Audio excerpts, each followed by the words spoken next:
আসসালামু আলাইকুম ওরহমতুল্লাহি ওবারাকাতু। সহি বুখারী শরীফের প্রথম খণ্ড ৩৩ নম্বর হাদিস এবং সহি মুসলিমের প্রথম খণ্ড ১০ নম্বর হাদিসে স্পষ্ট বলা হয়েছে, রসুল সাল্লাল্লাহু আলাইহি সাল্লাম তিনি বলছেন, আবু হুরায়রা রাদিয়াল্লাহু তাআলা আনহু তিনি বর্ণনা করেছেন যে, মান কাযিবা আলাইয়া মুতাআম্মিদান ফালিয়াতাবাওয়াউ মাকআদাহু মিনান নার।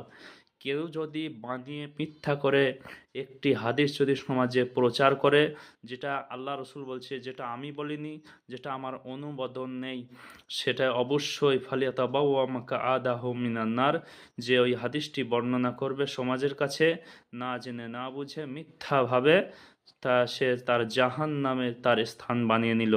আল্লাহ রসুল আরও বলেছেন, বানি ইসরায়েলের কিসসা কাহিনী বলো, কোনো দোষ নাই, কিন্তু মিথ্যা আরোপ করো না। আসসালামু আলাইকুম ওয়া রাহমাতুল্লাহি ওয়া বারাকাতুহু।